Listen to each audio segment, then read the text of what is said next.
Live. Yes, just a moment, Chairman, I'll do that.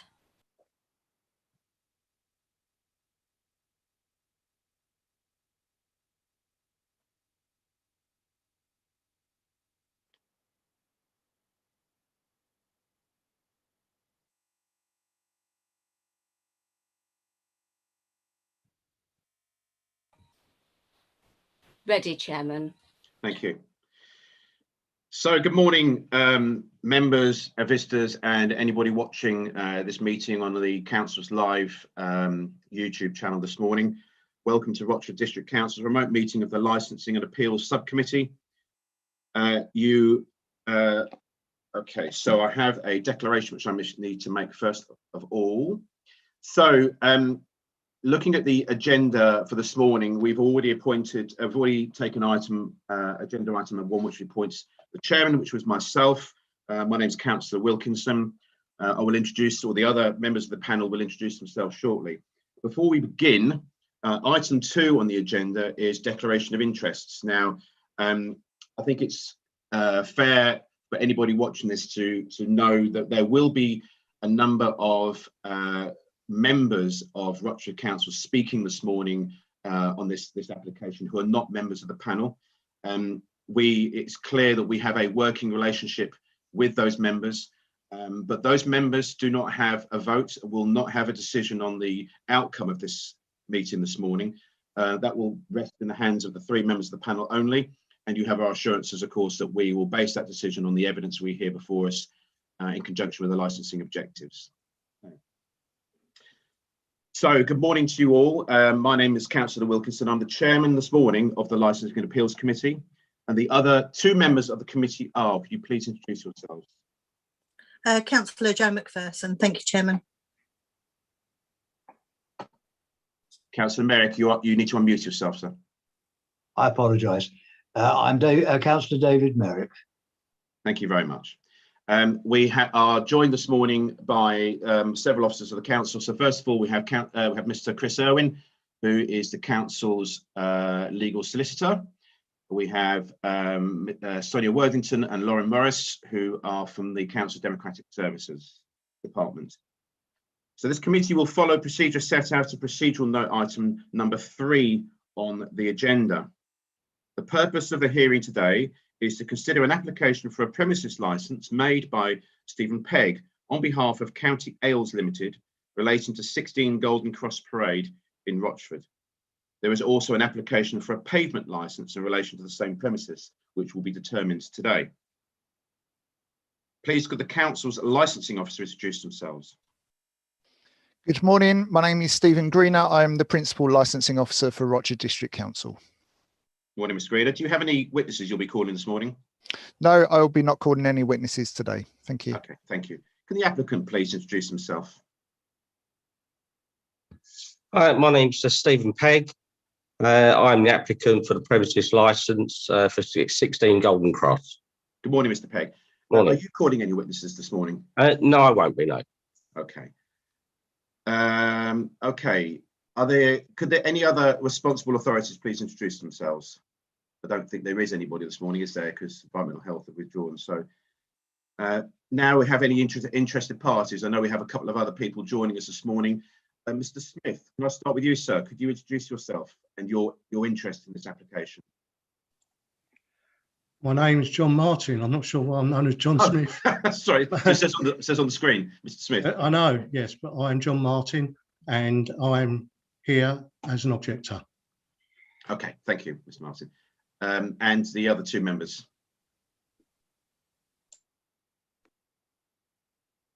Councillor Gooding, you nearly got there.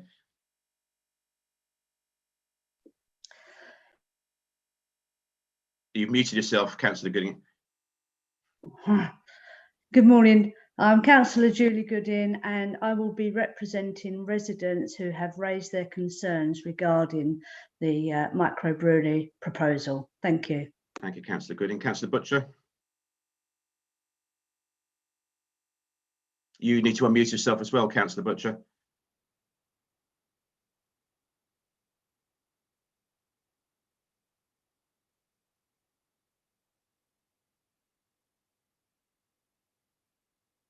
I think Councillor Butcher might be having problems with her internet connection. Right, can you hear me, Councillor Butcher? If you can, that's it. Yeah, you've unmuted yourself. Yeah, I can hear you. Sorry, I'm having trouble. It's still saying that I'm waiting to get in, but you can obviously hear me now. We can hear you and see you, yes. Yes.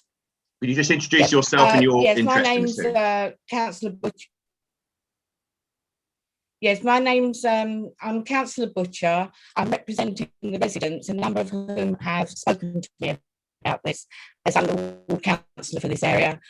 I'm also a near neighbour to the premises. Okay, thank you very much.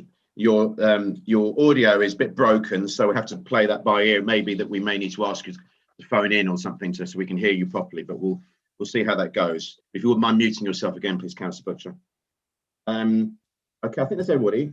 So can all interested parties just confirm they have received the report? Anybody has not received the agenda or report for today's hearing? Good. Okay, so I'll just remind everybody that there is a time limit of 15 minutes for interested parties, which will be apportioned evenly between all people. So please, obviously, it's less so for you, Mr. Pegg, because you're the only person speaking for the application, but certainly for the other three, we need to be mindful of each other to fit it all in within the 15 minutes. Please. Now, wish to ask Mr. Stephen Greener, the Council's Principal Licensing Officer, to summarise the application for us all, please. Good morning. Thank you very much. This application is in relation to the grant of a premises licence made under Section 17 of the Licensing Act 2003. The application was submitted to the licensing authority on behalf of County Ales Limited in relation to a premises known as Toon Green Bottles, 16 Golden Cross Parade, Rochard, Essex. A copy of the original application was submitted as a part of Appendix A. The premises to which the application relates comprises of a micro pub with the intention of predominantly selling craft ales, beers and wines. The licensable activity, and I will ask Mr. Pegg to confirm this, is in relation to the supply of alcohol on and off sales, live music and recorded music under the regulated entertainment. In relation to the representations under the responsible authorities, the police have agreed conditions with the applicant for the committee to consider should the licence be granted. And as it has already been raised, the application has been assessed by Environmental Health, and they have also now agreed with the applicant certain conditions and asked for the committee to consider these should the application be granted. Other persons that have made representations, there are 14 representations received, 11 from local residents and 3 from local councillors. The representations raise concerns in relation to the following licensing objectives: public safety, prevention of crime and disorder, prevention of public nuisance. And a copy of these representations have been included within the report under Appendix E. There was also a petition that was also submitted, but unfortunately this didn't fit the criteria under the Licensing Act 2003 and we could not accept it. Under legal implications, the provisions of the Licensing Act need to be taken into consideration.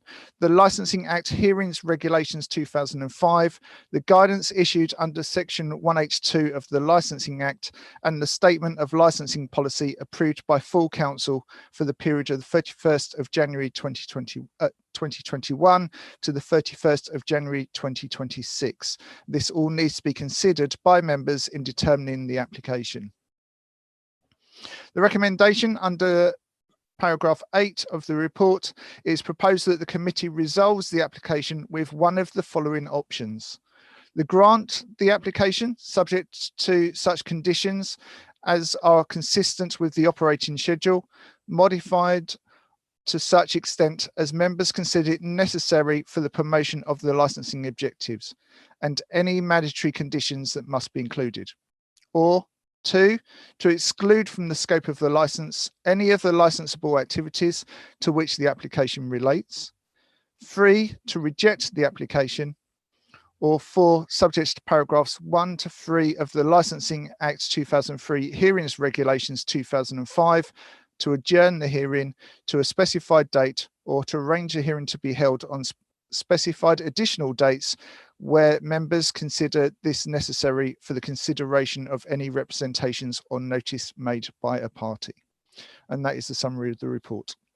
Thank you. Thank you, Mr. Greener.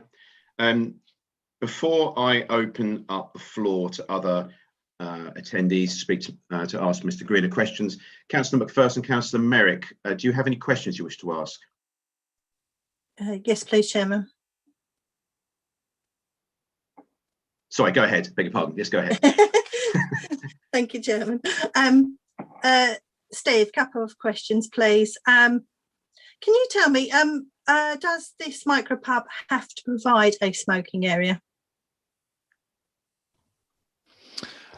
There is under separate legislation that any premises should automatically consider a smoking area under the smoking regulations. So they should consider a suitable location for people to go out to smoke, yes, but not necessarily considered under the Licensing Act. Okay, so it basically it's a yes if for it. Yeah, thank you. Another question. Do you know what the definition is of a micropub?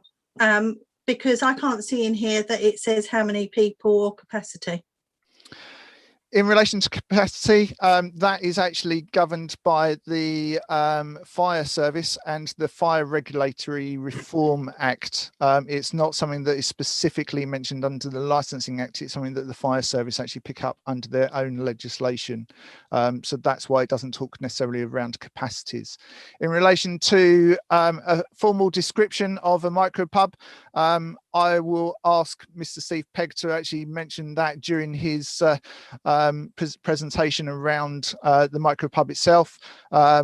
My understanding is that it's a small pub that sells craft wines and beers and is very specialist in that sort of area. Hence the word micro. And just one last question, please. The report from the Environmental Health. Hopefully I haven't missed it, but I can't see that there's any restrictions around delivery times. There is around things like emptying the green glass, the glass bottles, that sort of thing, but I can't see anything around deliveries. No, the only condition that they've agreed on the documentation I have is condition 8 that says bottles, glass bins shall not be emptied between the hours of 8 p.m. and 10 a.m. Monday to Friday, and not between the hours of 8 p.m. and 11 a.m. on Saturdays, Sundays and bank holidays. I can't see anything that talks around delivery times, no. Okay, thank you. Thank you, Councillor Macpherson. Councillor Merrick, any questions you'd like to ask Stephen? Yes, Chairman, thank you. Just one question, Mr. Greener. I'm a bit puzzled by the reference to, or the description of the premises as a micropub. Would I be right in my understanding that is not relevant in the terms of this application? No, it's just, we need to look at it under the Licensing Act. Officially, it's a premises that is selling alcohol and should just be based on that. Obviously, as I've already mentioned, Mr. Pegg will obviously be asked to go into more detail around the application and what is the actual business plan of the actual venue. But for yourselves, it's just to consider whether you are happy to approve the sale of alcohol on the premises. So if I may pursue that further, if we were to grant the license today, would I be right in thinking that does not restrict the use of the premises for licensing purposes to a micropub? No, once a license has been granted, then that license can be transferred for a number of different reasons. So, for example, if at a later stage that premises wanted to become a restaurant, then effectively it could use the same license. Thank you. Thank you, Councillor Merrick. Mr. Greener, I've just got a question for you. Forgive me, I haven't seen this within the report. Is there anywhere included within the conditions from a licensing perspective around the use of door staff and CCTV?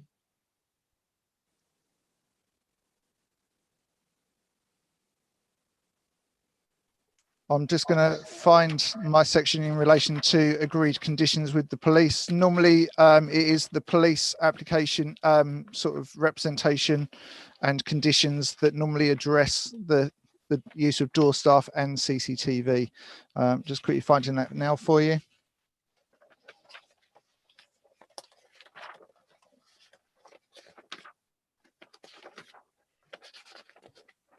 Hi, Stephen. I could probably help you there, Stephen. After long conversations with the licensing officer, the police, yes, there are conditions for CCTV, and there also is a provision for door staff where it's necessary. Okay, thank you, Mr. Pegg. I'll expand on that more then when you have your chance to speak. Mr. Green, are you happy with that response on your behalf? There is a little bit more that I can actually refer you to Okay. within the actual conditions of the police proposed conditions. Condition 1 is relating to where SIA licensed door staff supervisors are used at the premises, a record shall be maintained. It also goes on to around condition 2, talks around zero tolerance policies in relation to searching practices, scrutiny. There doesn't look at the agreed conditions. There is no set request in there around CCTV itself. Okay, that answers that question. Thank you. Any other person who's here this morning, if you'd like to ask Mr. Greener any questions, could you please ask you to raise your blue hand by going to the participants section at the bottom of the screen and clicking on the raised hand icon, and then I will ask you to speak in turn if anybody wishes to ask Mr. Greener any questions. Okay, I can't see anybody indicating at the moment, so I'm going to assume that nobody wishes to ask any questions. Thank you, Mr. Greener. Thanks very much. So moving on then, the applicant, Mr. Pegg, it's the opportunity now, sir, to give your submissions in regards to this application this morning. Okay. Lovely, thank you. As you know, my name's Stephen Pegg. Not to give my age away, but I am booked in for my first COVID jab on Thursday, to give you an idea. I spent many years of my career working in the City of London. And then around about 7 years ago, the concept of a micro pub came across. I came across the concept, which really interested me. The whole thing about real ales and the whole camera and their quest to boost the sales of real ale really did interest me. There are so many different real ales, it's incredible. So I did some research and looked into the whole concept of a micro pub, which might help to answer one of the questions, actually. It's not so much about the size of the premises, it's more about the micro pub ethos. I think the term micro was coined from some of the very early micro pubs. The first one was in Herne Bay. There's actually a butcher's before it became a pub. But it's more around the atmosphere and ethos of a drinking establishment, which I think that one of the best ways to describe it would be an adult drinking establishment, where people would rather be able to hear their own voices and have a conversation rather than thumping music or a sports bar, which many pubs are, unfortunately, nowadays. There's a place for these, what I understand, in the public place. But the whole micro pub ethos is more focused around probably catching a group of people doing the crossword in the pub rather than hearing anybody say a crossword, is one of the best ways to describe this. Our takeaway policies, just to agree to that, as also mentioned, it's more around real ale. So we do currently in our other establishment, I'll talk about in a second, we would do a takeaway real ale in one of these, which is they call it a growler or a small keg. That's our takeaway policy, really. So after my research, I loved the idea. It's the sort of place where I thought I would like to be to enjoy a drink and a friendly chat with friends, fun family. So we opened One Green Bottle at Battlesbridge Antique Centre. And that was 5 years ago, pretty much to the date 5 years ago, where we've enjoyed a very good success, and we've often been noted how we've brought the community together. which is the other part of the micropub ethos, is very, very much a community-driven establishment.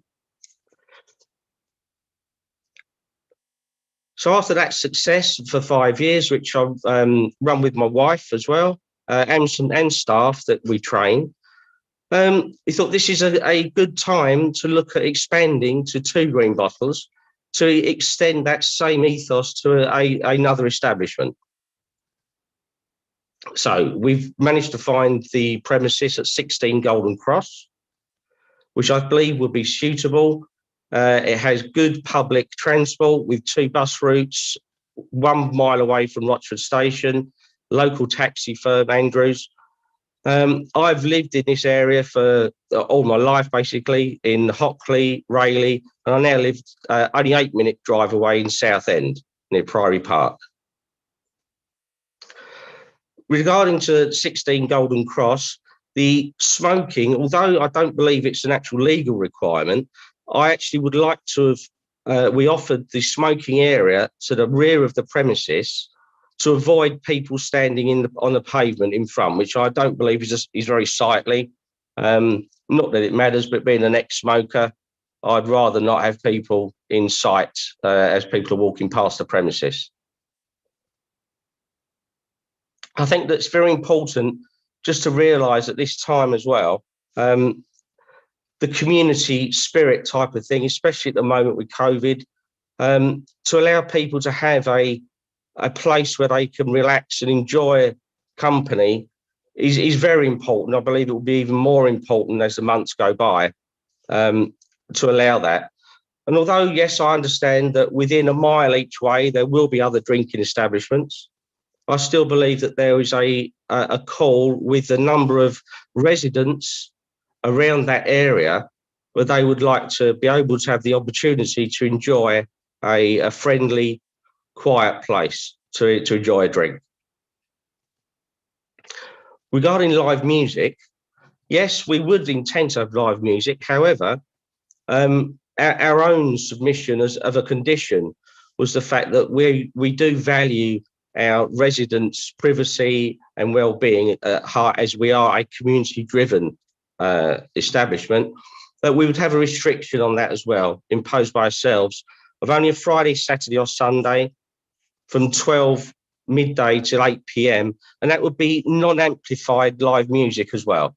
So it's more along the lines of some background music, maybe an acoustic guitar, that sort of thing. So we wouldn't wish to impose loud music or noise on any surrounding residents. That isn't what the whole idea of our establishment is about.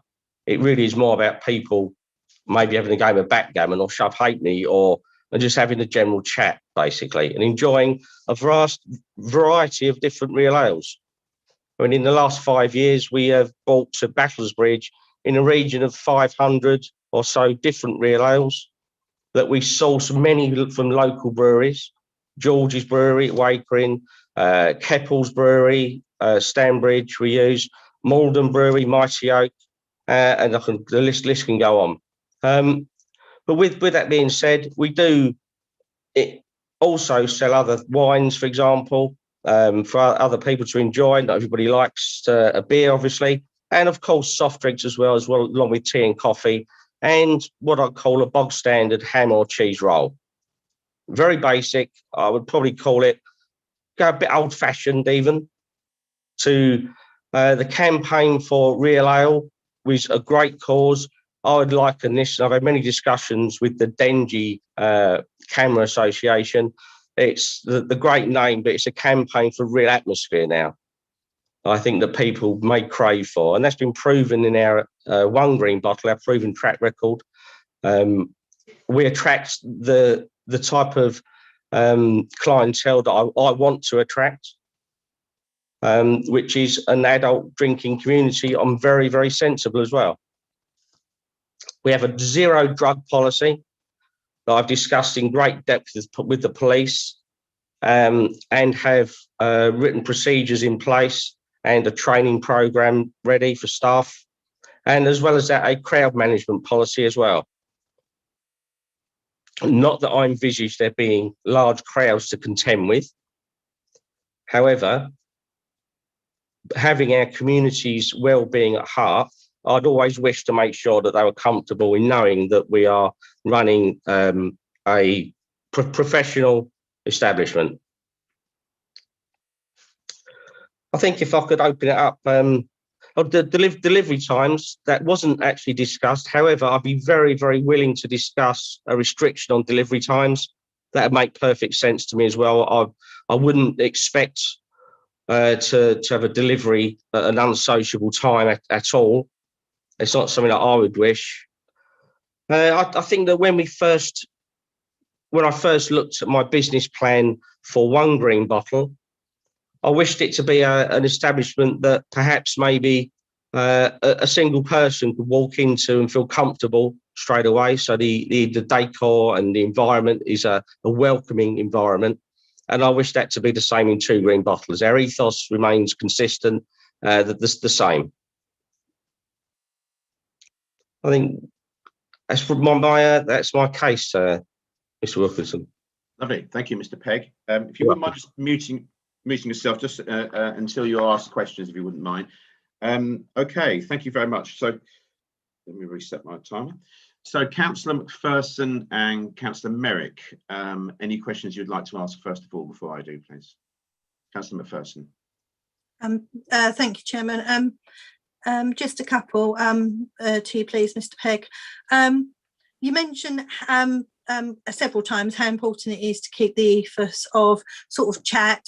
You mentioned things like shove penny, that sort of environment. So could you explain why you would have live music? I'm thinking of the possibility of preventing any public sort of nuisance around noise.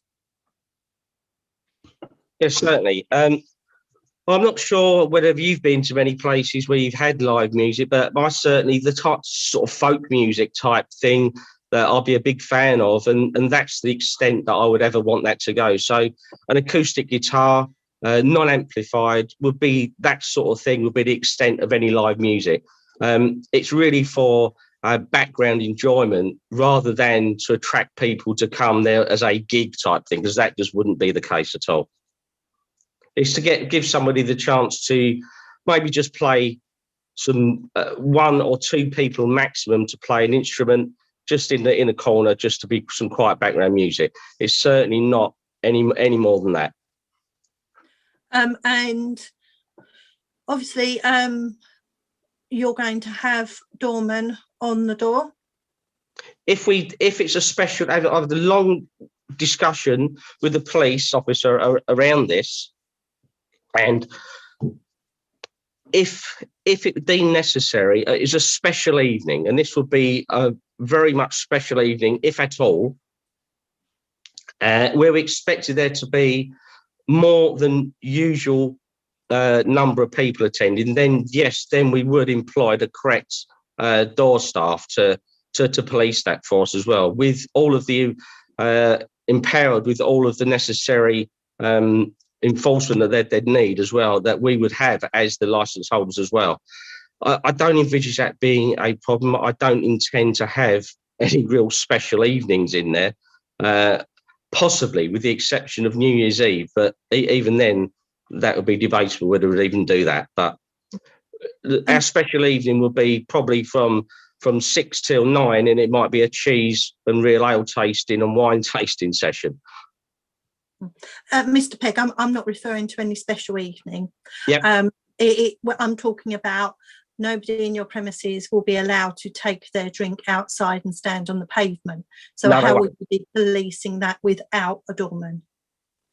Our staff police that, as we do now, as we would also police serving anybody underage, or, you know, we're very experienced in this at our existing establishment. Although it being an antique centre, I'm not sure if anybody's familiar with it, but we have had some busier times there. And our staff are very experienced at making sure people do adhere to our rules as well. Because at the end of the day, if rules are broken, then they lose their establishment that they'd like to attend. So people are very, very, I'll say, happy to adhere to that. If they're not happy, then unfortunately they won't be served. and I'm absolutely clear about that as well. I'd rather not serve somebody than risk the chance of upsetting anybody, and that's just the way it is. And that ethos carries on all the way through to our staff as well, that are regularly updated about that as well. Okay. And this is rather different to your other premises in the fact that this is in the middle of a residential area. So the other question will be around policing the smoking area, because as you say, it's going to be an adult only establishment. With adults come certain conversations, etc. And we do have a lot of families in the vicinity. Good, that's true. I mean, we say it's in the middle of an antique centre. There's also, it's very family orientated there as well. On a busy Saturday or Sunday, there's families walking past, and we do have an outside area there as well. So that's something that I don't condone the use of bad language at all. I particularly wanted to keep smokers to the rear of the building rather than being in the front to maybe bother more residents or other shoppers as well. So that would be there. No drinks will be taken outside either while they're smoking. They smoke and come back in. There'll be sufficient ashtrays made available to them to remove or to extinguish their cigarettes. But more to the point as well, I think that we will have strategically placed CCTV that will include the rear of the property, the front of the property, and any other areas inside we deem fit. And this will be, not only would the staff have clear line of sight to many places in there, they'll also have access to the CCTV monitors that they can see behind the bar as well. Yeah, you are aware the rear of your property has residential properties as well. There's Above it, yeah. Yeah. Yes, yeah. Thank you, Chairman. Thank you, Councillor McPherson. Councillor Merrick. Thank you, Chairman. No, I have no additional questions. Thank you very much. Mr. Pegg, I've got several questions for you, if I may. Yes. Okay. Do you know the car park out the rear? Do you know the status of the land? Is it publicly owned or privately owned? I believe that's privately owned by the owners of Golden Cross Shopping Parade. Have you spoken to them about the use of it as a smoking Yes. area? You have. Yeah, I have. Yes, I have, and they're happy with that. Yeah. Consent. Okay. Okay. That's Yes. fine. Yes. Okay. There's also. Just to add on to that. Sorry, if you don't mind. Of course. As Stephen mentioned about the smoking area, I don't believe it's an absolute have to do, but I really wish to do that to remove people from the pavement in the front of the premises, which at the end of the day is a public right of way. I can't stop people walking along there. I totally understand where you're coming from, Mr. Pegg, and I would agree with that sentiment. I want to make sure that if we are minded to grant any permissions today, the council is not complicit in you conducting activities on private land that you're not able to. Oh, no. Okay, yeah, that's fine. Oh, sorry. Okay. So why your premises in Battlesbridge, and I think Councillor McPherson did talk about this quite rightly, is in a very, very different geographical situation to the one that we're discussing today. There's no, or very, very, very little residential area, premises around the One Green Bottle. Yeah. I noticed that your timings for the One Green Bottle are this application is for longer hours, and yet it's in a residential area. Could you explain why that is? Yeah, certainly. You're quite right. One Green Bottle, it's not as residential, so more people, and the public transport isn't as good. There is a train line there, but it's not as reliable, and it's not very often. So more people would probably drive to One Green Bottle, and it's busier when we have the rest of the antique centre open. So there's the footfall is when the antique centre's open. Oh, okay. So you're thinking your timings are around footfall then? Not necessarily, mainly around that. Yes, around the footfall for One Green Bottle. Where, and to be honest with you, even if our licence, for example, is till 11 p.m, quite often we are shut by 8 p.m. You know, we reserve the right to close early as well. So we wouldn't necessarily be open till late on a Monday night, for example, if there's just not worth it.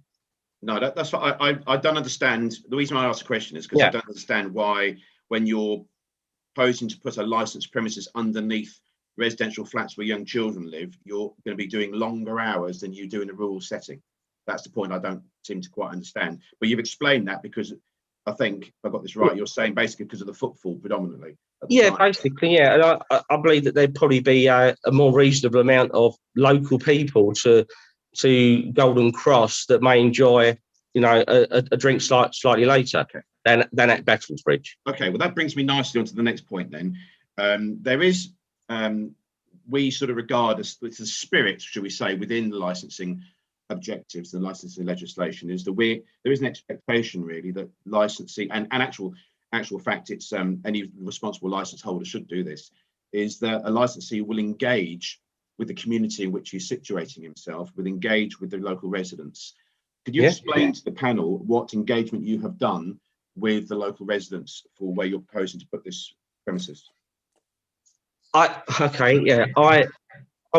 was actively going to engage with the local residents. However, I was actually put off from doing that when it was brought to my attention that the Caring for Rochford Facebook community group was showing some upset comments on there at first around this, and I thought this is probably better not to engage the community, to possibly start conversations with myself around what our proposals were, that may have actually clouded the water, muddied the water slightly when it came to our application.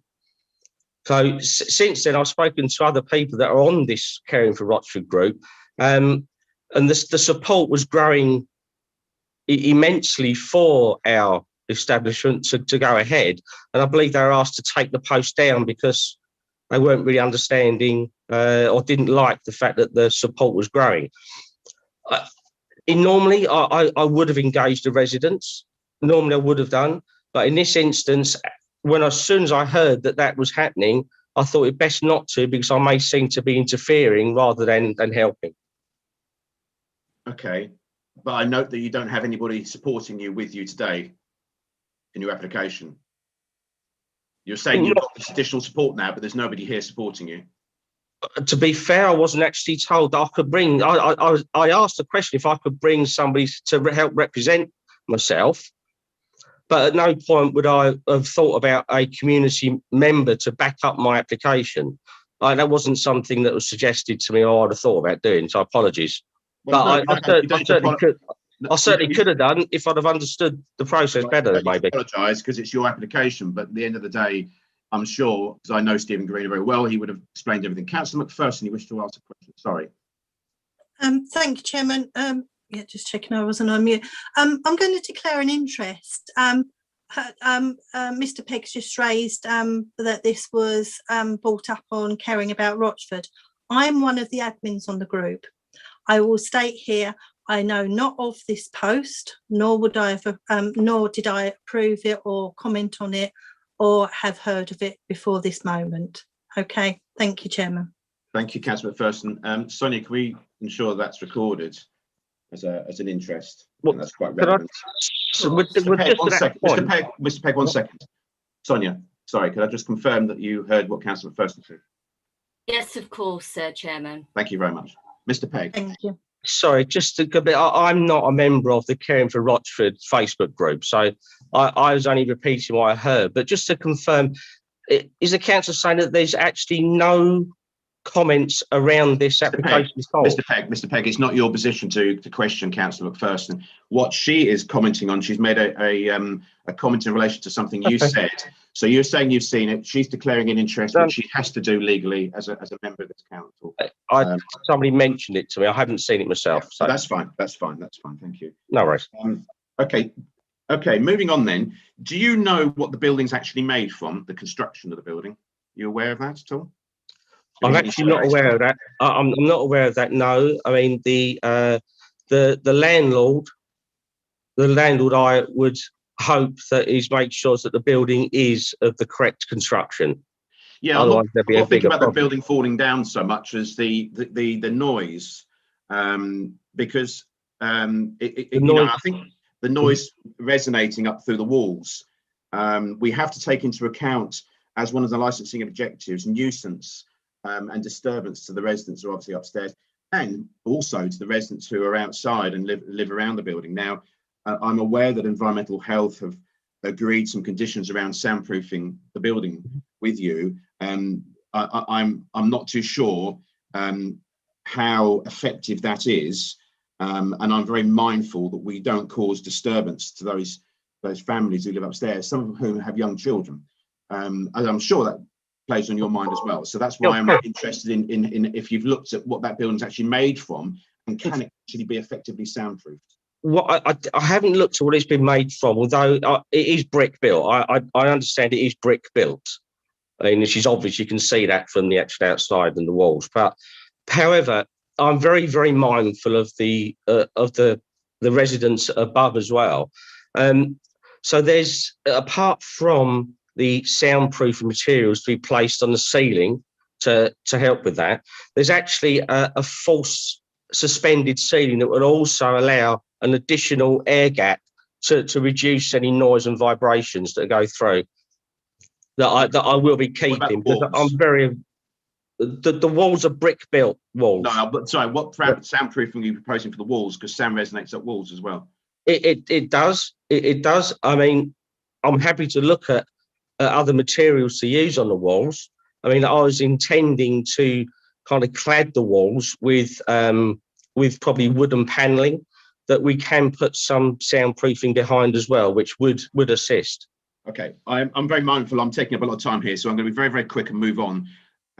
Two final questions. One is regarding CCTV. I note that Mr. Green said earlier on that it's not a requirement at the moment. You've mentioned that you are going to put CCTV in. Yeah. But only part coverage. Are you going to have the whole of the inside covered or not? Yeah. Yes. No. We'd have. Yeah. We. And the outside. Maybe I misunderstood you. That's fine. It's right. No, we definitely would. CCTV will be inside and outside the premises, and that's not just for. Basically, I would very insist that we have a vision of the whole of the surrounding inside and outside of the establishment. Okay, that's fine. One final question before I move to the others to be able to speak to you. Obviously, today we need to consider not just the main licence application, but also a pavement licence application. I note from the reports that have been shared with us that Essex Police are still against this, even with the reduced number of tables. Could you explain to us why you're still proposing to move forward with this, even though Essex Police are against it? I don't believe Essex Police are against it. Last time I spoke to the officer, there was a condition put, it would be only till 8 p.m. in the evening, and it's 4 chairs only, which was the revised application I believe Stephen had. And the last time I spoke to Keeley, they weren't opposed to it at all. Well, I've seen emails dated, where are we? So I wrote this down. There's an email dated the 5th of February, and then a further one dated the 10th, I think. Oh, dated the 10th of February. The first one is from Keeley. The second one is, I haven't written down who the second one's from, but basically the second one reinstates the concerns around crime disorder for any outdoor seating. Okay, I mean, I wasn't Mr. aware Green, of that. Please correct me if I've got that wrong. I don't want to mislead the other panel members, but that's the way I read it. No, you are correct. In relation to the alcohol licence, conditions have been agreed via the police licensing officer that oversees Castle Point and Rochard. The application in relation to the seating area was conducted by Essex Police Headquarters, and they have actually the actual representations that they made is on page 5.30 of 5.28 of the report in relation to pavement permissions. So it was 2 different departments that looked at this application. Yeah. So my understanding is that they are still against any outdoor seating. So you may not be aware of that, and I accept that as your answer. But obviously, I'm concerned that you're still trying to request something that the police, as a statutory authority, are not in support of. Okay, I mean, which is fair enough, and I obviously wouldn't want to go against any police recommendations like that, not without good reason. So, I mean, every other condition I've agreed with the police, every other one, and my procedures, policies and procedures, all agreed with the police, so they're happy with everything else to grant the license. But if they're still concerned about a pavement license, and although I think that 4 people sitting outside probably wouldn't actually cause any issues at all. If they are still opposed to it, then of course I withdraw my I withdraw, because I don't want to do anything against the police. Well, you need to make that clear, Mr. Pegg, as to whether you're officially withdrawing that application or not, because we can't have it left in limbo. Okay, well, if the application is already in progress and it's to be discussed by the committee here, then we'll leave it in place, because although I don't wish to go against the police, as the ball's already rolling, as you mentioned, and I don't believe that 4 chairs outside will cause any additional distress or harm to anybody, we'll leave it in for discussion. Mr. Irwin, I can see you wish to speak. Sorry, Chair, I was just going to say, I think we're kind of veering into the second application in terms of the pavement licence. I think you wanted to keep them separate. Is that correct? Well, we need to discuss them both, because we can go into deliberation to talk about them both at the same time. I think the idea was that you were going to start from scratch with the licensing officer, if you still want to do it that way, Chair. Okay, that's not the maybe I misunderstood that when we were discussing earlier on, Chris. I do apologise. It's not that's the way I understood you saying. Sonia. No, I was just going to say, Chairman, they are separate reports, separate items on the agenda, so we need to deal with item 5. No, that's fine. That's absolutely fine. I do apologise. We can discuss that afterwards then. Okay. Right. I'm not going to take up any more time. So other members present and Mr. Martin himself, obviously, if you wish to ask any questions of Mr. Pegg, can you please click on the residents box at the bottom, the participants box at the bottom rather, and raise your blue hand if you wish to ask any questions. If you can't do that, please say so. To put your hand in the air, I can see you. No questions to be asked. Thank you. All right. Councillor Gooding. Thank you, Chairman. I'm a little bit concerned where the microbrewery is concerned. It's a pub. With Mr. Pegg, can you just ask? Can you allow the member to ask a question, please? So before answering. Where the applicant has spoken about the customers will be speaking and maybe doing a crossword.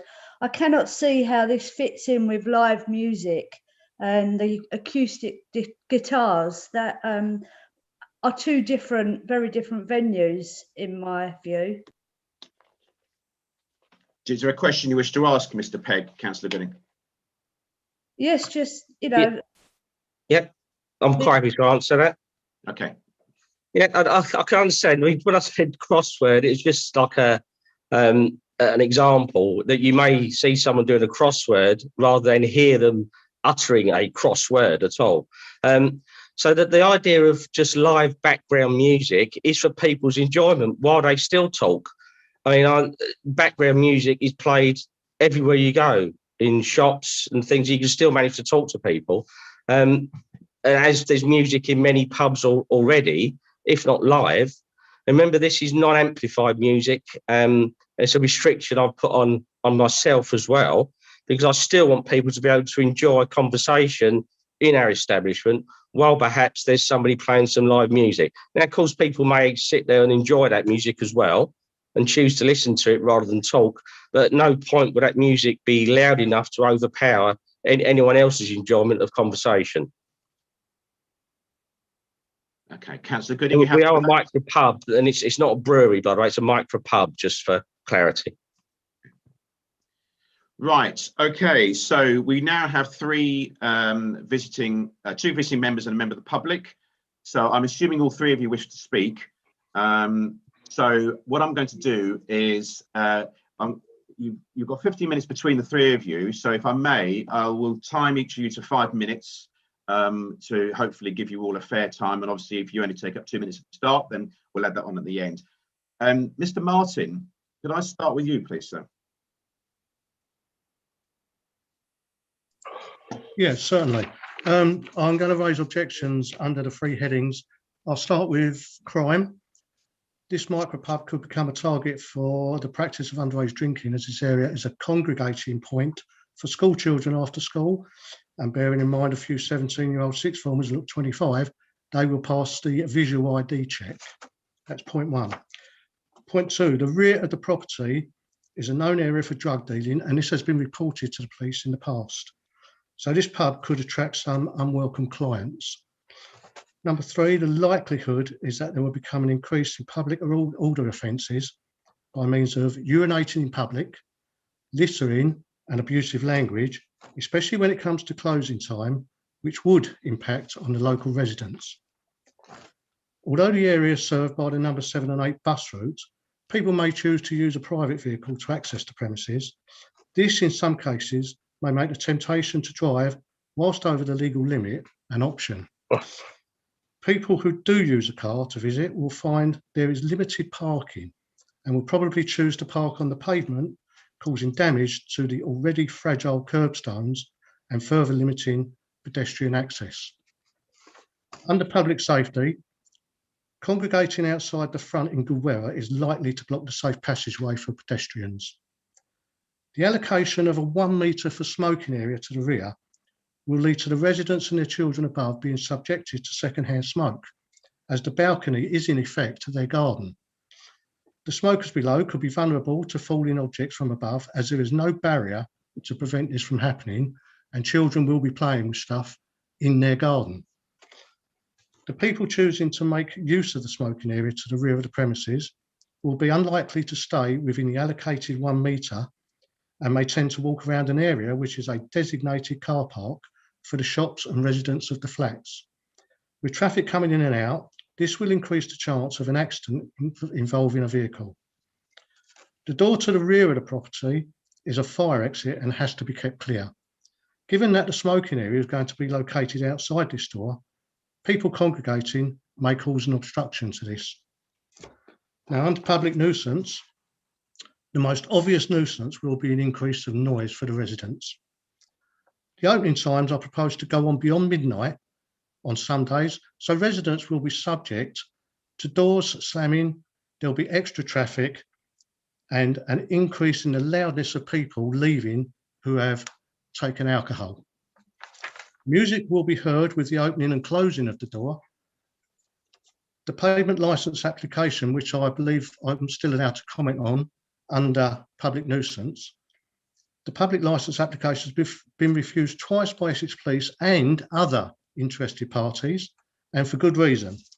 And that is that the frontage cannot accommodate any obstruction due to its size. Surely all these respected groups cannot have got it wrong.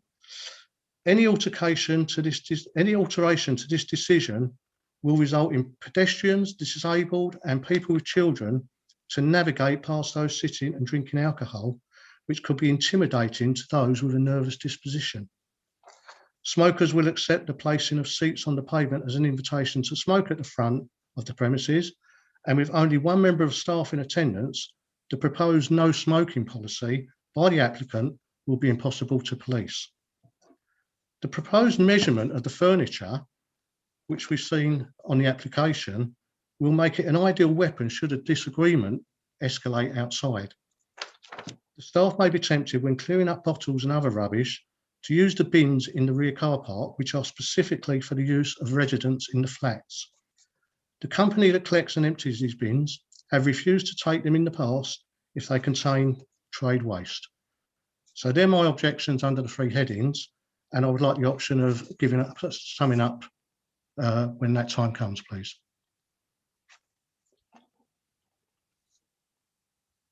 So I'm muted. You're- I didn't hear me. You're say- muted. If you could mute yourself, Mr. Martin. Mr. Pegg, could you mute yourself as well, please, sir? Councillor Butcher, if I may come to you next as the ward councillor.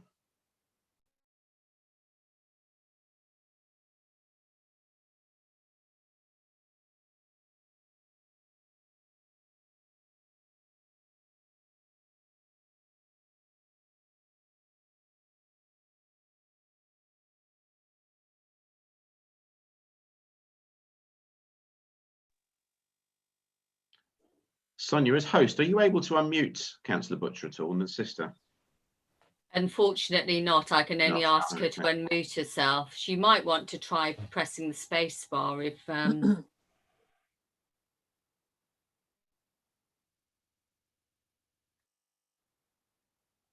Okay, we appear to have lost her for the time being. To save delay, Councillor Gooding, could I come to you next, please? Good morning, all. Yes, my name is Julie Gooding. As previously heard, the venue is situated within a residential area.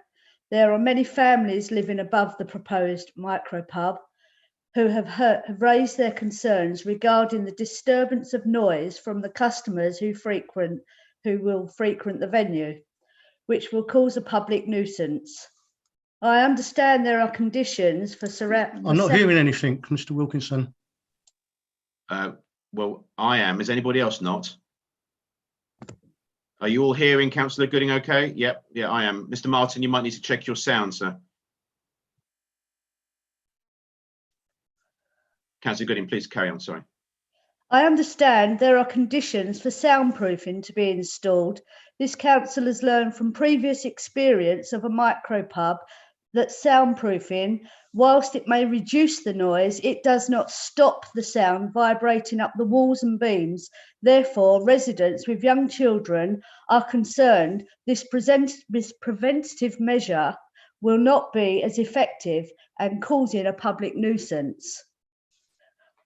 I also note that there was a previous planning application for this refused previously for exactly the same reason of a noise disturbance, which would be a public nuisance. Also, such venue attracting people to gather outside the premises, which would cause littering of cigarette butt, and this would be crime and prevention disorder by the littering. People living above the venue have a solid floor with the false ceiling inside the micropub. The ceiling, I am advised, needs to be accessible for the utilities. Therefore, I question the ability to contain the noise within the venue with this setup, as previously soundproofing has not worked effectively, again resulting in public nuisance. Having visited the area, further concerns were raised regarding the rear of the micropub, where it is proposed to be a smoking area. There is a very limited area adjacent to the privately owned car park. I noted cars parked as near as approximately a metre away from the property, which in my understanding, this area has served as a pedestrian footway for those to avoid walking through where cars are parked, which raises public safety concerns also. If the customers are gathering outside to smoke, this could cause an obstruction for the pedestrians, including wheelchair users and partially sighted pedestrians, and who also want to access the walkway. Furthermore, people gathering outside will create noise, which in turn will be a public nuisance for residents with children living above the venue. The children living directly above the proposed smoking area currently enjoy their only outdoor space to play. The noise generated from customers under the influence of alcohol would not be a suitable environment for children to observe from their balcony, along with the impact of the smoke rising, which could cause harm. So that would be a public safety concern. Cars parked adjacent to the rear of the premises are also at risk from damage, as there is no barrier to separate the smoking area from the car park. So this could cause crime and disorder.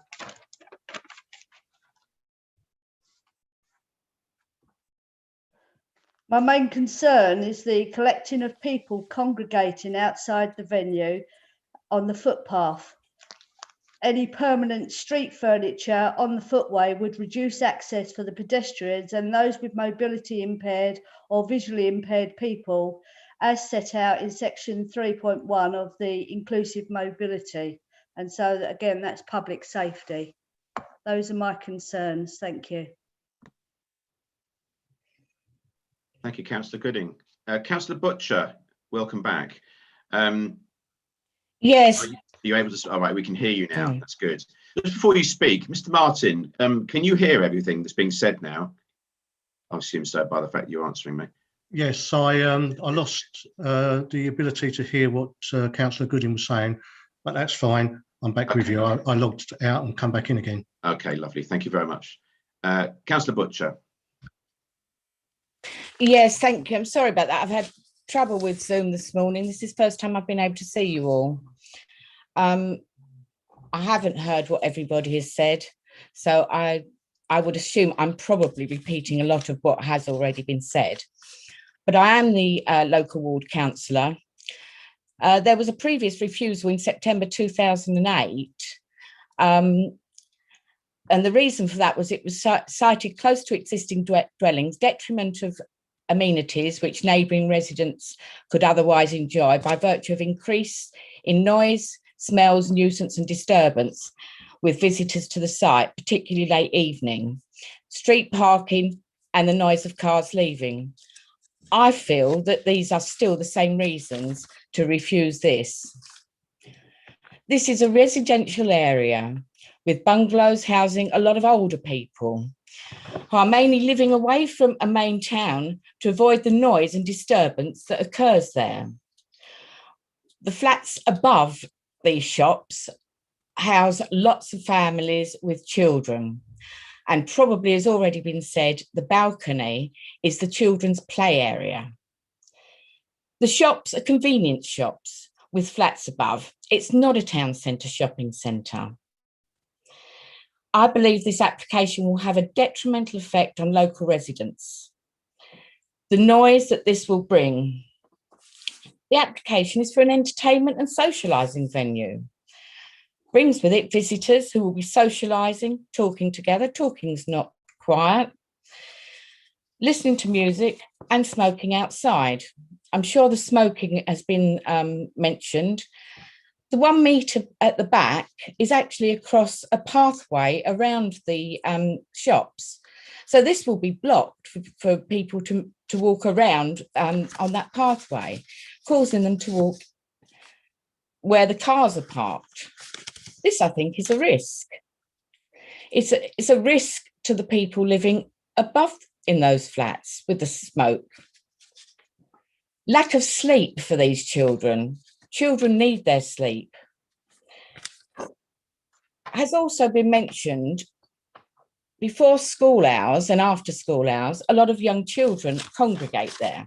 This sometimes causes a bit of a nuisance, but they also will be at risk now. There will be additional risks for them. The structure of the building is formed on a concrete foundation. Slabs between the properties are solid concrete with no sound barriers. Noise and vibrations carry. I have spoken to one of the residents who says that when there's work being carried out 5 doors away, they can hear this. Now, I know the applicant said he hadn't spoken to residents. I actually have had sight of a petition, which I understand cannot be used, but it's got 36 names on it. But I've spoken to many, many, many more people in this area. Residents of the flats, the houses at the side, the bungalows. And I have to say, I haven't found one person who supports this application. Not one. Sitting outside on the table. Yes, 4 chairs. People sitting there drinking, can't stop them smoking. It's a public area. It will block the pavement. It's not very wide. In recent months, when there have been 4 people queuing at the bakery there, I've noticed people with prams, wheelchairs having to go into the road to get past there. This is a nuisance. It's a public nuisance and public safety. And I think there's going to be harm to children and people living in that residential area. Crime and disorder. you get alcohol, you get people drinking too much sometimes. That can lead to crime and disorder. I really don't think that this is the right venue for this type of application. And I strongly oppose it on behalf of my residents. And as I say, there has been many residents who have spoken to me about this. Thank you. Thank you, Councillor Butcher. Councillor McPherson and Councillor Merrick, would either of you two like to ask any questions of the three members who have just spoken at all? No, thank you, Chairman. No. You're shaking your head, Councillor McPherson. I assume that's a no. Yeah, shaking my head and not being able to turn the mute off. No, thank you very much, Chairman. Thank That's you fine, very thank much. Okay, right. So now I would like to ask Mr. Pegg, if I may, to summarise your application and present your final submissions, if you wish to. Chair, Right. sorry, do you want to just check if any of the other parties had any questions for the interested party, such as the applicant and Mr. Greener? That's a very good point. Thank you very much. That's why you're here, isn't it? To Thank you. remind me, keep me on track. Thank you. Mr. Greener, first of all, do you have anything you wish to ask the three people who just spoken? No, but what I will do is, while we've had this call, I've had a couple of emails in relation to people that I work with within the council that have actually answered some of the questions that might be useful to you. One's in relation to environmental health and in relation to general deliveries, and they say they would actually consider that under the pending planning application that is currently being submitted. It wouldn't have been something that they would have automatically looked at under the Licensing Act. Also, as well, from a planning aspect in relation to the extent of the use of the smoking area, I've got the email to say that in their professional opinion, they would need planning consent because it will be a change of use of the part of the car park. So again, that would have to be considered and part of the planning application. But both of those emails I've had within the last couple of minutes, that I thought that it would be prudent for the members to hear it. But as far as I'm concerned, I have no questions in relation to the residents or those making representation. Thank you, Mr. Greener. Mr. Pegg, is there anything you'd like to ask any of the three people who've just spoken at all? The two councillors and Mr. Martin? You need to unmute yourself, sir. Thank you. No specific questions to ask them, but I'd like to make a few comments on what was said, if that's possible. Do I have time for that? Well, the next stage actually is for you to make your closing submission. So if you'd like to do that, yes, that rolls nicely into it. Yeah, if that saves time as well. Yeah, okay. Great. Absolutely, feel free. You've got a couple of minutes, sir. Brilliant. Okay, so I actually welcome everybody's comments as well, because as I said, we are very, very much community driven. If our community doesn't support it in general, with lots of people, and Rochford's a big area. I think there's around about 85 to 90,000 residents in the Rochford area alone. So running through very quickly just some points that were raised. The co-op sells alcohol already. We wouldn't be a first. And as I mentioned, our takeaway policy, although we would have bottles to sell, will probably be more expensive. And plus, if our takeaways for real ale will be something like this, probably not something that a 17-year-old is going to purchase, and certainly wouldn't because we challenge 25 as well as part of our policy with proof of age. The drug dealing thing just concerns me, quite rightly, and any antisocial behaviour. However, I believe that the strategically placed CCTV and adult community clients that we'll attract will actually assist in reducing any antisocial behaviour. 4 people at the front of the property to drink wouldn't be smoking, because if they decide to smoke, then they won't be serving alcohol, so they won't be enjoying that either. So our rules are our rules. It's part of our licensed premises, so they have to abide by our rules. The reason we didn't want to introduce a smoking area was to actually stop people smoking on a public footpath in front. I said that we'd rather have introduced that, as we said, and someone else mentioned, you can't stop people smoking in public areas. I'd like to restrict that by way of a rule that we could have to reduce any nuisance caused by that. If it's a public right of way, signs will be displayed saying that the public right of way must be respected, and that anybody wishing to use that is given access, as well as keeping that fire door exit clear at all times, which will be a must, and clearly signposted as well. The music was mentioned again. This is again, I can't stress enough, this is background music only. So even when the door's open, this wouldn't be something that would annoy anybody any more than someone driving past with their car window open with maybe some distasteful music blaring out, which is more likely to happen than being disturbed by our Spanish guitarist in the corner, possibly. The waste collection, again, that was mentioned by Steve. I will look into other options for that as well, because again, one of the conditions was the noise of bottles being disposed of wouldn't be between certain hours, and I wouldn't wish to disturb anybody or cause any issues with waste disposal. So I'd look into other options as well with the owner, as well as the whole of Golden Cross. So we have many conditions in place for the noise reduction, and I'll be very happy to look into the type of cladding that we could use on the walls to assist in that as well. And there is a suspended ceiling which would help the noise reduction and vibration to go through the roof, with additional soundproofing, still allowing access to the amenities, of course, that we need to. As I said, I'm happy to look into anything else I could do to help with the walls and noise would be reduced. Okay, next thing.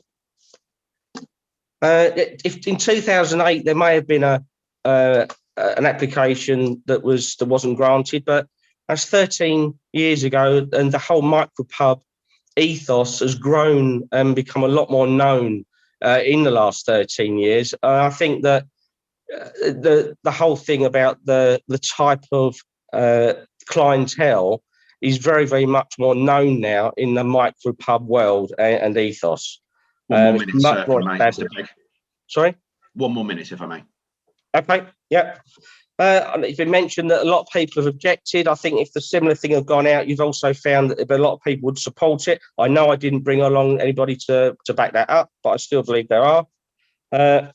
Crime and disorder, again, I believe that with an adult-attracted establishment with strategically placed CCTV and adults around, even leaving the premises, would actually assist in reducing any antisocial behaviour. Especially if this is taking place when the rest of the Golden Cross shops in that area are closed. I think that the children or offenders would be less inclined to offend if they knew that there was adults around there. So last thing, just like to thank everybody for your time, and that's my case. Thank you. Thank you, Mr. Pegg. Councillor McPherson and Councillor Merrick, is there anything you'd like to ask Mr. Pegg before we close the meeting? Well, we won't be closing just yet, but is there anything else you'd like to ask Mr. Pegg? No, thank you, Chairman. Okay, right. I'm going to give 2 minutes now to the 3 members of the, well, 2 members and Mr. Martin, if you wish to. There's no compulsion to. I know Mr. Martin, he said he'd like to. I'm going to start with you, Mr. Martin. 2 minutes, sir, if you may, just to finalise your case. Yeah, summing up. Some residents have become very anxious and stressful because of this application to change the use of this shop. As this is a quiet residential area, micropub has never been sought or needed by local residents. The fact that several local councillors have raised objections is indicative of the feeling of their constituents. The area is furnished with many drinking establishments. In fact, there were so many that quite a few have become unsustainable and were forced to close for good. The flats above are for families, some with young children, and having spoken with some of them, they are fearful that the noise and public nuisance will impact on their children's well-being. And finally, this may sound like a sledgehammer to crack a nut, but Article 14, Protocol 1 of the Human Rights Act states that I have the right to a peaceful life in my property, and I have and would like to retain it. Thank you. Thank you, Mr. Martin. If just mute yourself again, please. So, Councillor Butcher, if you'd like, just have a couple of minutes just to summarise, if you may. Yes, just to reiterate what Mr. Martin has said.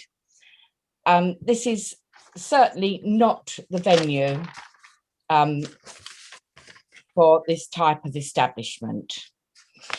This, I will say again, is a residential area away from the town with convenience stores. The noise that this will cause will be to the detriment of all the local people. It's all very well saying that outside the tables will not create people smoking.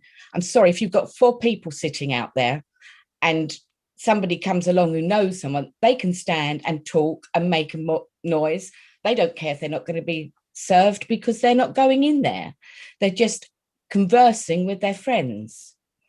Socializing is about talking and enjoying yourself and having a laugh. This is not the place for that. This is not the place to have people gathering, people smoking. We have children living here. There are cars. There could be accidental damage or deliberate damage to the cars. People leaving, slamming their doors when they're going home. It really is not appropriate. And I hear what Mr. Pegg says about some people would be in favour of it. Certainly not any of the people that I have spoken to. And I say this very, very strongly because people have been almost crying to me about this application. They feel very, very strongly about it. And I speak out for all of them. Thank you. Thank you, Councillor Butcher. Councillor Gooding, a couple of minutes. Yes, I would just like to concur with the previous 2 speakers and the concerns raised by the residents regarding the area for the table and chairs and people gathering outside the venue, which will cause disturbance from their noise, therefore a public nuisance to the residents living in the area. The smoking outside the venue, which, despite what Mr. Pegg has said, will happen because I've witnessed it myself. People walking by, they are able to smoke outside. So the increase of people smoking around the facility will impact on the public health and safety of the residents living above the venue. And the littering will increase, which is obviously a Crime and Disorder Act. And I can't stress strongly enough that the people that have spoken to me have raised serious concerns because this is not the place in a residential area for a micro pub. Thank you. Thank you very much, Councillor Gooding. Right, okay. Now, I am aware that we've already touched on this next item, and mainly the fault lies with me, I'll be quite honest with you. But we need to discuss the pavement licence as well. This shouldn't take long because I know that we've touched on it, and as a result, many of you have as well. Mr. Greener, could I ask you first, sir, if you could just outline the position with regards to the pavement licence application, please? Sorry, Chair, can I just interject? Of course you can. It was just to see if Mr. Green had any closing remarks on the previous. Yes, I forgot. You did remind me, and I forgot. So I do apologise, Mr. Greener. Sorry, before you start on this new application, is there anything you want to say in regards to the last one? No, again, just by provide a little bit of clarity, I have actually forwarded on the email to the solicitor already. Again, I've had another email from Environmental Health with a little bit of guidance around soundproofing. If the members decide to grant the licence and soundproofing is discussed, the recommendation both on an alcohol licence and planning application would be for an acoustic engineer to come and do an independent assessment of the site. That way that it's not sort of biased towards either party. So certainly that was a recommendation by Environmental Health. But no, there's no closing statement in relation to Rochester District Council, but I thought that might be helpful.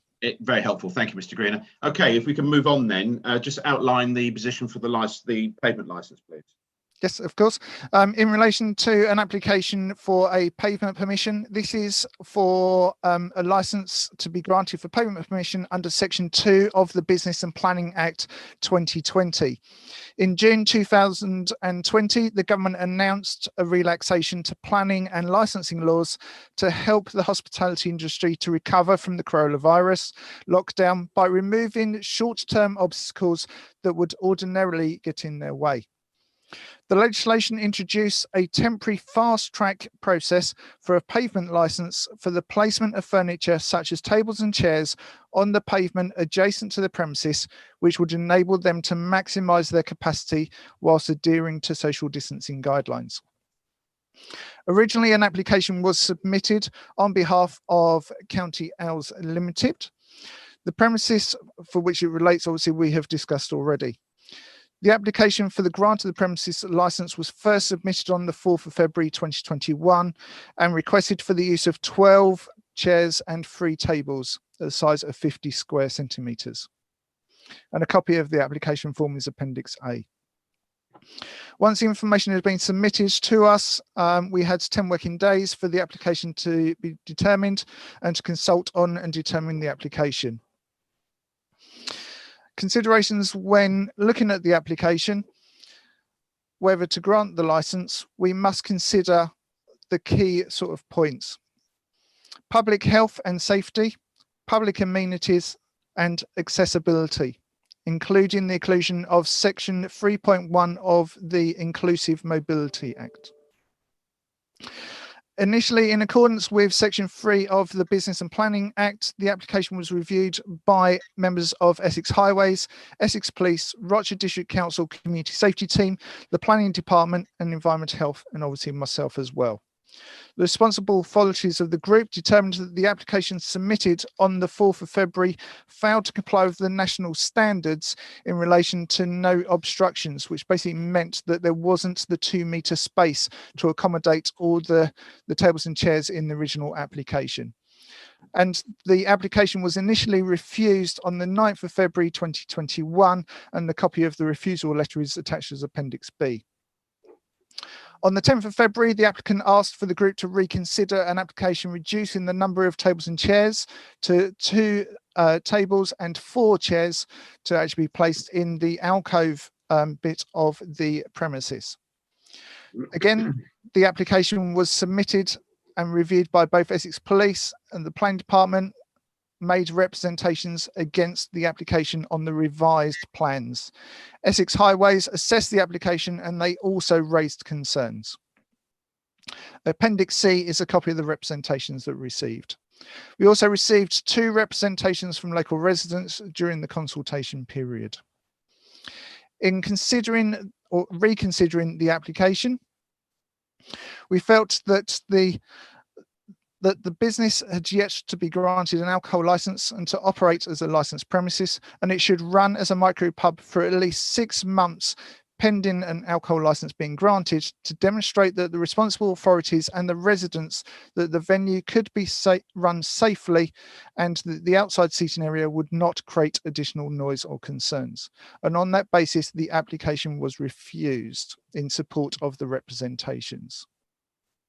Going to point 13 of the report, it is proposed that the committee resolves the application with one of the following: to either grant the pavement permission licence, or grant the pavement permission licence and impose conditions, or refuse the application. And that is the end of the report. Thank you, Mr. Greener. Councillor Macpherson, Councillor Merrick, are there any questions or clarification you wish to seek from Mr. Greener regarding that? I have no question. Thank you. Mr. Pegg, I'll come to you in a second, sir. Councillor Macpherson. Okay. Anybody, Mr. Pegg, I will give you an opportunity to speak in a second, but does anybody else, just put your hand up, don't worry with the blue hands, because there's only, what, 9 or 10 of us. Does anybody else wish to seek any clarification on any point that Mr. Greener has just raised? Mr. Martin. Yeah, the frontage of the property is angular, but there would be no possible way of having 2 tables and 4 chairs. in the Mr. Martin, do you wish to seek clarification as opposed to making a point? I'm going to give you an opportunity to make your case against it if you wish to. I just wish to ascertain if you want to clarify anything Mr. Green has mentioned. No, I beg your pardon. No, that's absolutely fine.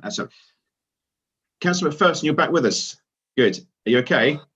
Yeah, sorry, I hadn't gone. It had timed out and I couldn't get back in. No, that's absolutely fine. Is there anything you'd like to? Did you hear what Mr. Green has said? Yes, I did. Not at present. I haven't got any questions on this. Thank you. Okay, you didn't miss anything that Mr. Green has said then? No, I didn't. Thank you. Lovely, thank you.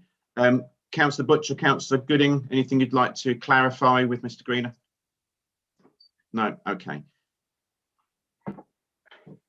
Right, Mr. Pegg, if you'd like to summarise your application, please, for the pavement licence. Yeah, just very quickly. First of all, the tables and chairs would not be permanent fixtures anyway. They'd be removable. At the end of the day, they'd be kept inside the premises, so that they wouldn't be kept outside. And second, I think it's very important to mention that when Essex Highways did their initial report on this, they actually had the incorrect dimensions of the pavement. And Stephen Greener very kindly went down and re-measured them. So I think that's very important to note that their information was incorrect at first. And thank you very much for Stephen to doing that. Apart from that, it would happy for restrictions to be placed upon this, because I don't wish this to be cause any issues. As far as smoking is concerned, if people are walking past, people can walk in the road street anyway. I think that isn't really a valid argument. People smoke in a public place anyway, and as this would form part of my licensed area, we can stipulate it's a non-smoking seating area. So apart from that, I have nothing else to add. Thank you.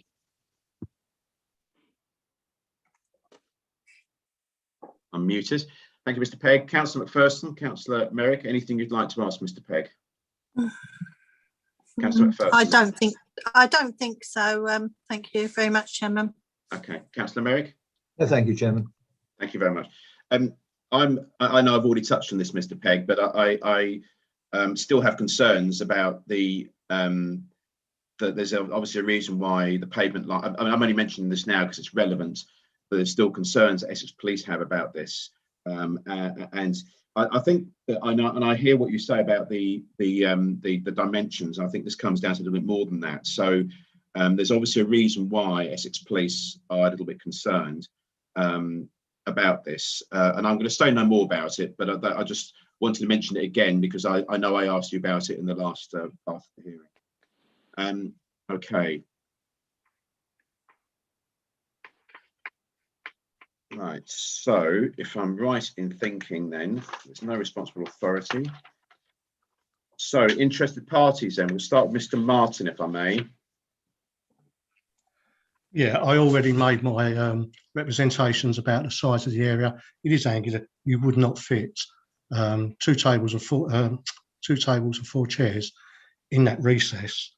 So it would spread out onto the pavement. And that's not taking into account, and I mean this genuinely, the size of people sitting on these tables and chairs, and the fact that these tables and chairs are movable. So if someone isn't comfortable where they are, they will move out to the pavement a bit further.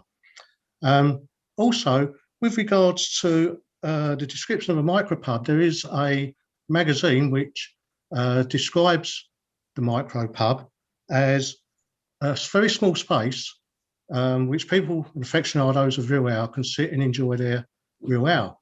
However, they also stipulate the smaller the better for a micropub, and I don't see how expanding out onto a pavement keeps it small. Thank you. Thank you, Mr. Martin.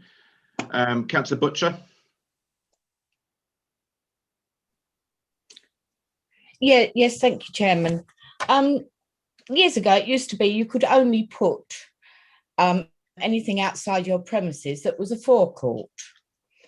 There is no forecourt here. There is a small, and I haven't measured it, but it's no more than a foot as a recess. This will be on the pavement. The pavement is for pedestrians. It's not that wide. It has a lamp post as well in outside these premises. As I've stated before, with 4 people waiting outside the bakers, residents, pedestrians were having to walk in the road. 4 chairs, a table, there's going to be other people coming along who may know them. It's encouraged to socialise. This is going to block the pathway, and I think it is appalling. Thank you. Thank you, Councillor Butcher. Councillor Gooding, would you like to add anything in relation to specifically the pavement application? The main concern is the collecting of people and congregating on the pavement, and as with Essex Police, it will cause a public nuisance. That's why they refused it. The street furniture placed on the footway will reduce the access for pedestrians, causing them to have to walk out into the road.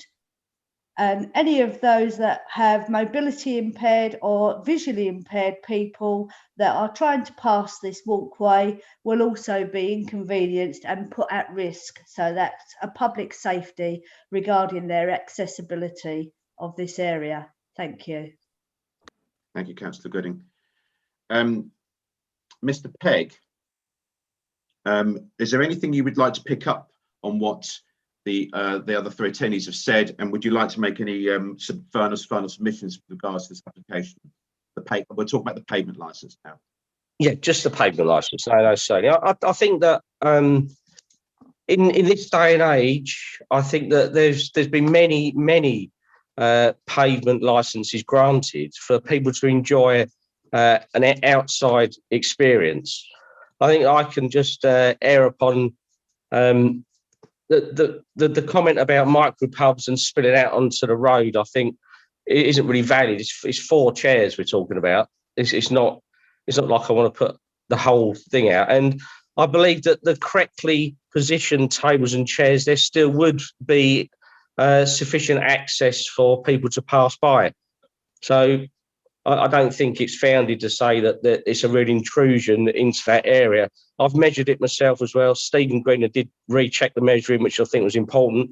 And with the correct positioning of them, it wouldn't encroach into the pavement too much and still allow people to have safe passageway. So, as I said, we've also had my discussions with Essex Police.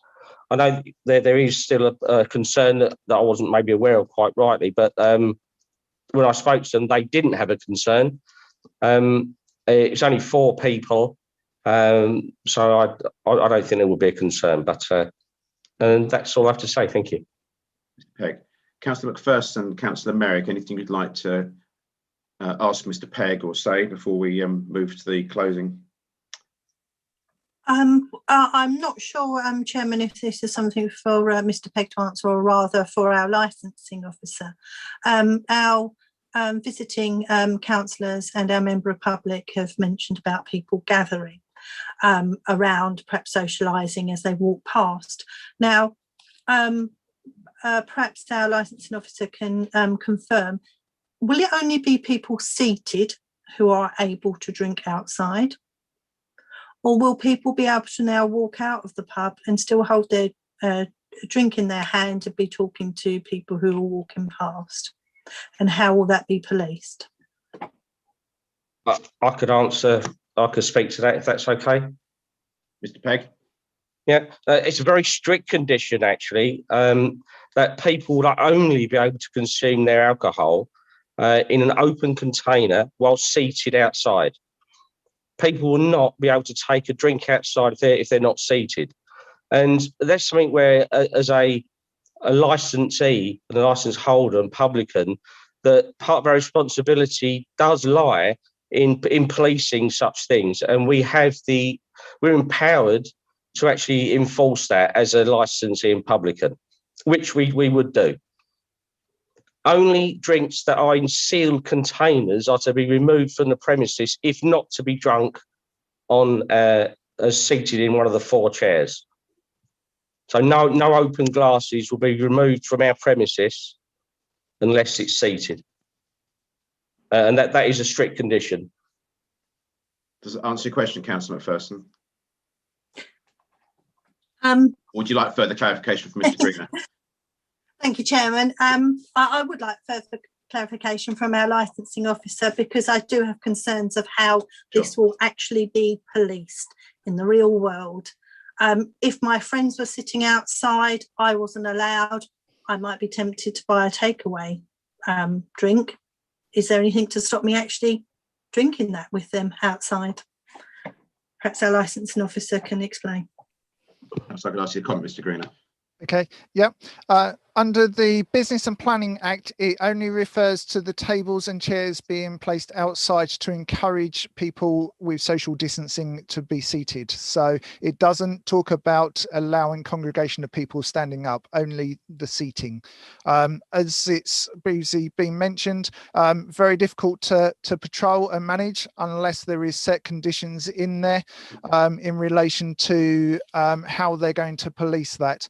And I believe that Essex Police have actually, in their alcohol license application, have actually, and I think Environmental Health as well, have actually put in conditions. I know we're crossing back over to the alcohol license again, but it says customers will not be permitted to remove from the premises any alcohol drinks supplied by the premises in open containers with exemption to drinks provided by the premises to customers seated at tables within an area permitted to be used by the premises via a valid current premises pavement permission permit. So it is partly conditioned by Essex Police and, like I say, and Environmental Health as well.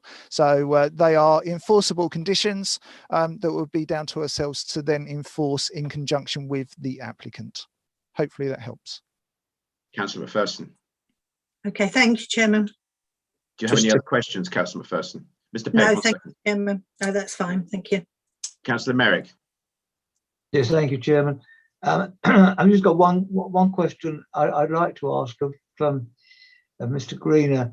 I understand, I see from one of the responses from Essex Highways that they have raised the point quite rightly that they would not agree to the footway at this moment in time being reduced due to social distancing, and bearing in mind that the relaxation of the rules relating to public highways was brought in as a result excuse me, of the COVID situation. It does seem to me that social distancing is an important factor. How would you look at that? Yes, I'd agree. Social distancing is a factor that needs to be taken into consideration, as it's been raised again within the report under page 5.21 that Essex Highways did obviously have concerns. Their email that they originally sent was based on the original application of the 12 chairs, but they have said that they would consider the 2 tables and 4 chairs only outside the front. So they are happy with that, but like I say, it has to be with social distancing, and they obviously still had concerns in relation to the footway at the end of the day, because as you mentioned, the tables and the chairs could be moved. Councillor, 1 second, Mr. Pegg. Councillor Merrick, does that answer your question? Partially, Chairman. I would only make the observation that the response from Essex Highways doesn't, in my view, agree to the reduction to 2 tables and 4 chairs. They merely said they would consider, but then they continued to say that they would not agree to the footway at this moment in time being reduced due to social distancing. That was my query. Mr. Greener, could you elaborate at all from what you've already said that would assist Councillor Merrick? Yes, as you say, that it doesn't specifically say that they are fully supportive of the application. They would consider that as a measure. As they've also mentioned within that email, it talks about smoking areas, which obviously we have discussed in other areas as well. but it does specifically mention in the final summing up paragraph, it says, I would not agree to the footway at this moment in time being reduced due to social distancing. So yes, they have got concerns in relation to social distancing measures. Thank you. Mr. Pegg, I know that you've been raising your hand to speak. If I may, I'm going to ask a question because it's to do with social distancing. So perhaps you could answer both what the my question and what the point you wanted to make at the same time. And could you explain to us the intended layout of these two tables and the 4 chairs, please? And then exactly how you propose to do that with regards to keeping them a minimum of 2 meters apart. So my understanding is at the moment we still have to be 2 meters apart, don't we? We do, and social distancing is something I take extremely seriously, having gone through this in our existing establishment, the One Green Bottle. Well, first of all, we wouldn't be opening until after the 21st of June anyway, when we would hope that restrictions be lifted, so we won't open until then anyway. And secondly, we'd have to then obviously stick to all of the rules that are in place should the tables be there. Now, if it meant that we could only have 2 chairs there until the social distancing rules are relaxed, then that would be the case.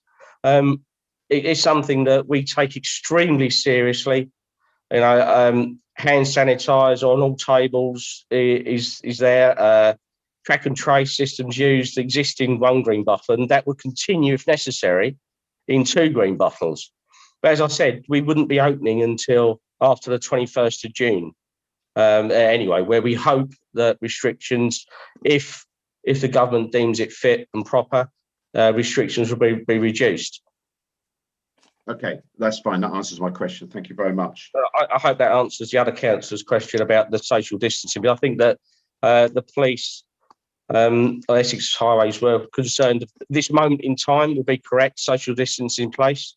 So their statement's correct for this moment, but may well hopefully be, should our COVID numbers continue to reduce as they are, and we become in a situation where we're able to relax social distancing, then it would make it available after 21st of June. Just one last question, just referring back to one other point that was made, if you don't mind, regarding people socially gathering outside, just passing. I think you'll find that people are more happy to socially gather in a place where they're not asked to move away more readily, because they will be asked to move if they're standing outside, especially if they've purchased a drink from not our establishment and they're not seated, then they'll be asked to move. And I think people would rather gather somewhere where they're not told to move, generally. So did you say they've bought a drink from elsewhere and are not seated or are seated? I can't stop somebody walking along the street if they've bought a drink from the co-op. No. However, if they're stopped talking to one of our clients sitting at the table, then they'll be asked to move. Okay, I'm not sure what power you'd have to do that, but I do understand the sentiment and what you're saying. No, I'd ask the people to move that are seated. I understand. Oh, sorry, no, I didn't make that clear. No. If it's on our licensed premises and they've purchased drinks from us, if they are socialising with someone that is drinking on the street, then I would refuse to serve them any more alcohol, and I'd ask them to leave. Thank you. Which I'm more within my rights to do. No, absolutely. Sorry, sure. There is one question, and I'm going to just quickly jump back into the previous application as well, because I suppose this is relevant for both. One thing I did mean to ask you, as the applicant and the licence holder, how much time do you intend to spend on the premises, and are you looking at employing a manager on your behalf? How do you propose to run the premises? We'll certainly, first, we'll be spending a great deal of our time on the premises. It's our premises and our rules, but we will in the future look to employ a manager that's capable of running the premises, if not full-time, certainly part-time. I think, as I mentioned, we're an 8-minute drive away, so I intend to spend a fair portion of our time there. Okay, thank you. Right, okay. Assuming that Councillor Merrick and McPherson don't have any further questions, I will move. Councillor Merrick, is that to say no? Okay, you are muted, Councillor Merrick, but I can see the happy smile on your face. So I'm assuming it's no. And I won't forget Mr. Greener this time. So I'm now going to come to some final closing submissions from the other attendees. In relation simply to pavement licence, Mr. Martin, I shall come to you first, sir. If you could keep this to a maximum of 2 minutes, if there's anything you'd like to summarise in relation to the pavement licence. Just reiteration about this. Oh, I beg your pardon. Just reiterating about the size of the frontage. 2 tables, 2 chairs sounds very small, but in a very small area, and I have measured it, it is not feasible to put that into the recess. They will be on the pavement, they will be moved around. And the size of the furniture, which has also been mentioned on the application, would lead to a weapon being used, should it need to be, on an escalation of a dispute. And once these tables and chairs are granted, then there is then reason for a further application further along the line to increase the amount of tables and chairs, because the precedents will have been set that they're already there.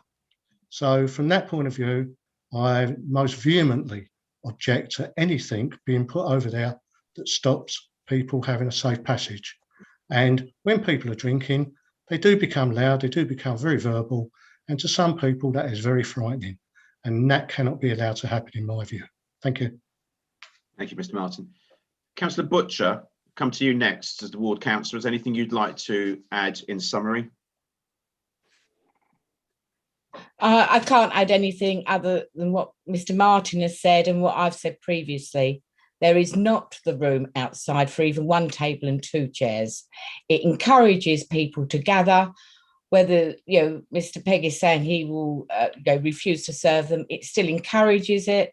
It encourages noise, but most importantly, it blocks the freeway for pedestrians. Thank you. Thank you, Councillor Butcher. Councillor Gooding. Yes, likewise. My concern is the obstruction that the 2 tables and 4 chairs will be causing for the pedestrians and for those that are having problems with access around the premises, and then potentially making these people having to either cross the road or walk in the road to get around those that are gathering. And of course, it does add to the noise factor for the residents that are living above, with those people talking and gathering outside. The whole reason that the application was given the windows and doors to be kept closed was for the noise factor. When you start putting public outside, the noise will increase and will rise up to where the people are living, and that is not acceptable in a public amenity. Thank you, Councillor Gooding. Mr. Greener, would you like to make any closing statement? It's just a very quick summary. I think it might be useful for the members, really. And I'm going to draw your attention to Appendix E, which is the letter that actually I wrote to the applicant. It's just obviously we did consult with responsible authorities and residents. Essex Police and the Rochester District Council Planning Department did raise concerns along with Essex Highways.